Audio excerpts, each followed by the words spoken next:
ఎన్ని పరిణామాలు జరుగుతున్న క్రమంలో ఎంఆర్పిఎస్ ఉద్యమం ఈదుమూరులోనే ఏర్పాటు చేసి తెలంగాణ నుంచి ఒక వ్యక్తి వచ్చి ఆ వ్యక్తి కరపత్రం దొరకడం, ఆ కరపత్రం తీసుకొని ఒంగోలులో కాలేజీలో చదువుకుంటున్నటువంటి బ్రహ్మన్న వద్దకు రావడం, ఇద్దరు చర్చించుకొని జరిగినటువంటి పరిణామాల్లో ఎంఆర్పిఎస్ ఉద్యమం ఏర్పడితే 30 ఏళ్ల సుదీర్ఘమైన పోరాటం జరిగిన సంగతి కూడా గుర్తు చేస్తా ఉన్నాం. బెంగళూరు వేదికగా ఒక చర్చ వచ్చిన తర్వాత 30 ఏళ్ళ తర్వాత మనం వర్గీకరణ కోసం ఎలాంటి పోరాటాలు చేయాలని చెప్పి ఒక చర్చ వచ్చినప్పుడు ఆ వేదిక మీద బ్రహ్మణ మాట్లాడతారు. ఆ వేదిక ముందున్న వాళ్ళలో నేను కూడా లైవ్, ఇక్కడ ఉన్న వాళ్ళందరూ కూడా పెద్దల రాష్ట్ర నాయకులు ఉన్నారు. అన్న మాట్లాడుతూ, అన్న 30 ఏళ్ళ తర్వాత మనం ఇంకా పోరాటాలు చేసేది ఏంది, అసలు మనం చేయని పోరాటం ఏముందో చెప్పన్నా. మనం రథయాత్ర చేశాం, పాదయాత్ర చేశాం, సైకిల్ యాత్ర చేశాం, తగలబెట్టాం, పగలగొట్టాం, తగలబడి చనిపోయాం. అయినా కూడా వర్గీకరణ కోసం ఇప్పుడు కూడా మనం చర్చించుకున్నామంటే అది కాదన్నా. మనం లాబింగ్ చేసి వర్గీకరణ సాధించాలనుకున్నప్పుడు వచ్చిన పరిణామం, ఆ తర్వాత బీజేపీకి మనం కూడా సపోర్ట్ చేయాలంటే బ్రహ్మన్న తీవ్రంగా వ్యతిరేకించి ఈ రోజు మనం స్వేచ్ఛగా జీవిస్తున్నామంటే, మనం ఈ రోజు తెల్ల చొక్కా వేసుకొని నాయకుడిగా తిరుగుతున్నామంటే ఈ దేశంలో మనకు హక్కునిచ్చింది డాక్టర్ బాబాసాహెబ్ అంబేద్కర్. అంబేద్కర్ అనుగుణంగా ఈ రోజు మన వాదాన్ని వ్యతిరేకించి అంబేద్కర్ వాదం వైపు నిలబడాలంటే నిన్నే వ్యతిరేకిస్తాను, కానీ అంబేద్కర్ వాదాన్ని ఈ దేశంలో ముందుకు తీసుకెళ్ళడం కోసం నేను మాదిగ బిడ్డగా ఈదు మరుగు కట్టమే పుట్టినటువంటి యువకుడుగా నేను పోరాటం చేస్తానని ఆ వ్యతిరేకత ఈ రోజు మనం తెలుగు 2 రాష్ట్రాల్లో బ్రహ్మణ నాయకత్వం బలంగా పోరాటం చేస్తున్న సంగతి మీరు మర్చిపోతాను తెలియజేసుకుంటూ 2004 నవంబర్ 5న వర్గీకరణ కొట్టేశారు. కొట్టేశారు అదే సుప్రీంకోర్టులో వర్గీకరణ కొట్టేశారు.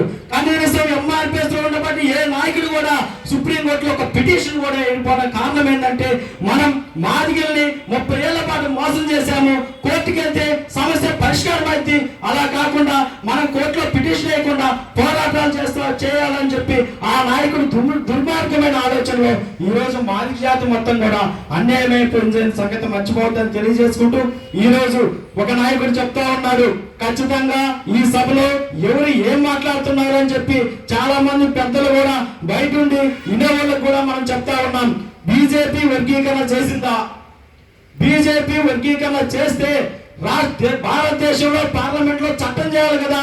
మనం 30 ఏళ్ళుగా పోరాటం చేశాం కదా, 30 ఏళ్ళు కూడా భారతదేశంలో పార్లమెంట్ లో చట్టం కావాలని చెప్పి చట్టమే చేయాలని చెప్పి మన వాళ్ళు దామోదర మాదిగా, సురేంద్ర మాదిగా, మహేష్ మాదిగా, భారతీయ మాదిగలు, చిర్రా నాగేశ్వరరావు మాదిగా, మేధాషాద్ మాదిగా అందరూ కూడా తన ప్రాణాన్ని పరంగా పెట్టి పార్లమెంట్ లో చట్టం కావాలని పోరాటం చేస్తే బీజేపీ కొట్టుతో ఈ రోజున మనం సుప్రీంకోర్టు తీర్పు వల్ల మనం ఈ రోజు వర్గీకరణ అనుభవిస్తా ఉన్నాం.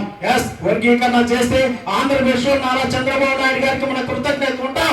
అదే విధంగా తెలంగాణలో రేవంత్ రెడ్డి కృతజ్ఞతలు ఉంటాం. అదే విధంగా కర్ణాటకలో కాంగ్రెస్ ముందుకు వెళ్తుంది, మనకు వచ్చిన కృతజ్ఞతగా ఉంటాం. కానీ వర్గీకరణ ఊసే లేకుండా, వర్గీకరణ చేయకుండా మేము అధికారంలోకి వస్తే 100 రోజులు వర్గీకరణ చేస్తామని చెప్పి పార్లమెంట్ బద్దంగా చేస్తామని చెప్పి బీజేపీ కుట్రపడుతుంటే ఖచ్చితంగా బీజేపీని వ్యతిరేకిస్తాం. ఆ బీజేపీ మాయాజాలంలో ఆ బీజేపీకి ఊడికం చేయడం కోసం నువ్వు అవార్డులు రివార్డులు ఏమైనా తెచ్చుకోగానే మాదిగలు మాత్రం అన్యాయం జరిగితే బ్రహ్మణ నాయకత్వంలోనే ప్రశ్నిస్తామని ఈ సందర్భంగా తెలియజేస్తా ఉన్నాం. బ్రహ్మణ అంటే ఎదిరించే తత్వం, బ్రహ్మన్ అంటే పోరాడే తత్వం, బ్రహ్మన్ అంటే ప్రశ్నించే తత్వం. అలాంటి నాయకత్వంలో మేము ఇద్దరు సైనికులాగా విరోచితమైన పోరాటం చేయడం కోసం ముందుకు వస్తామని తెలియజేసుకుంటూ, ఈ మార్కాపురం జిల్లా కూడా నూతనంగా ఏర్పడినందుకు చాలా సంతోషంగా ఉంది. ఇక్కడ నుంచి కూడా ఒంగోలుకు వచ్చి పనులు చేసుకోవాలంటే దాదాపు ఒక 150 కిలోమీటర్లు.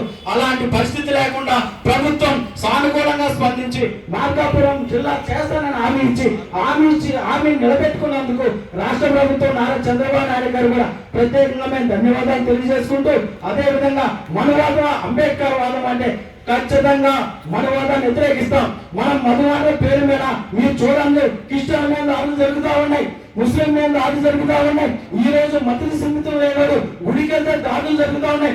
అదే విధంగా ఉత్తరాఖండ్ లో ఐపీఎస్ అధికారి ఒక పూరన్ కుమార్ అనే వ్యక్తి, ఆయన మీద కూడా దాడులు జరుగుతూ ఉంది. అంతేందుకు తప్ప ఈ రోజు సుప్రీంకోర్టు అత్యున్నత న్యాయమూర్తి బిఆర్ గవాయి గారిపై కూడా దాడి జరిగింది. ఏంటంటే మనువాదం ఎంత దూరం వెళ్తుందో కూడా మీరు ఒకసారి ఆత్మవిశ్వాసం చేసుకొని భవిష్యత్తులో బ్రహ్మణ నాయకత్వంలో మనందరం ఒక ఐక్యంగా ముందుకెళ్ళి ఈ రోజు మనవాదం అంబేద్కర్ వాదం అంటే మనందరం కూడా అంబేద్కర్ వాదం వైపు నిలబడాలని కూడా తెలియజేసుకుంటూ ప్రత్యేకమైన ధన్యవాదాలు. మార్కాపురం జిల్లా ఈ రోజు కమిటీ ఏర్పడబోతుంది.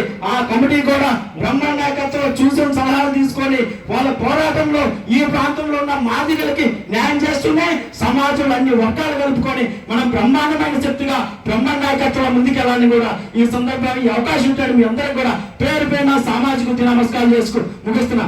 జై మాదిగా చేసాం, జై బ్రహ్మ.